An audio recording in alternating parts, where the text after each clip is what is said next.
All right, folks, the next step is let's go ahead and take advantage of all the other electronic components that are in our kit.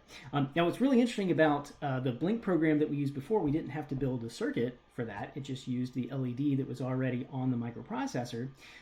This time around, we're going to build a circuit, but we're not even going to need to write a program for this. As long as we give this circuit power, it's going to work. So let's take a look at what you're going to need here. This is a picture of all of the different components that you're going to need. First of all, we're going to need the Arduino book. Yes, I'm going to show you a particular page number that we're going to go to, and you can build your circuit following those instructions. We're going to need the Arduino itself.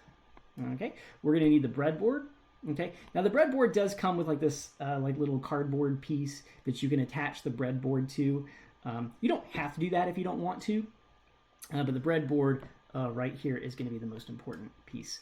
Again, you don't have to use the cardboard. We're going to need our tether cable. This is going to be an LED.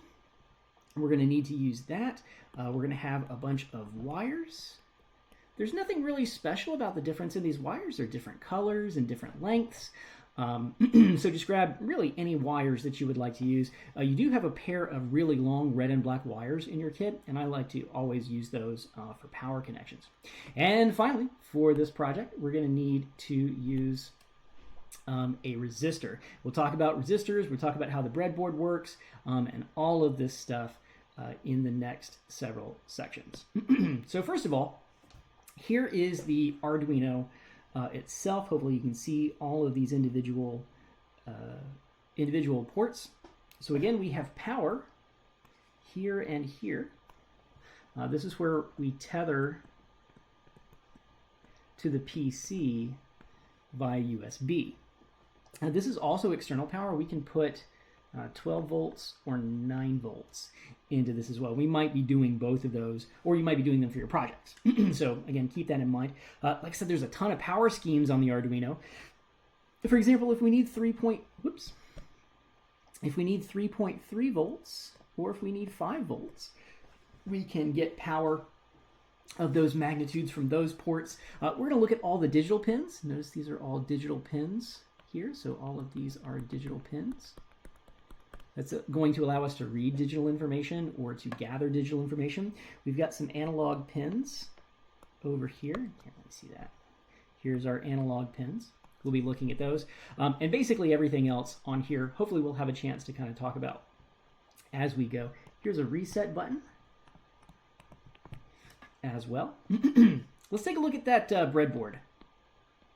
All right. Here is the breadboard. Now this one's actually upside down. Sorry about that in the image, but it really doesn't matter. The breadboard is really, really nice because it allows us to build a circuit. You know, we can put components in, we can take components out, you know, and really design our circuit however we want to and customize it and whatnot without those connections being permanent. Once you build a circuit, the next step would be soldering that circuit together. So soldering is basically, you know, where you heat up the metal enough for it to kind of melt or weld together to build your own unique circuit. So again, we're not building permanent circuits here because we're doing a whole bunch of projects. So we're going to use this breadboard. You can just kind of plug and play with that. We'll talk more about the breadboard in the next video.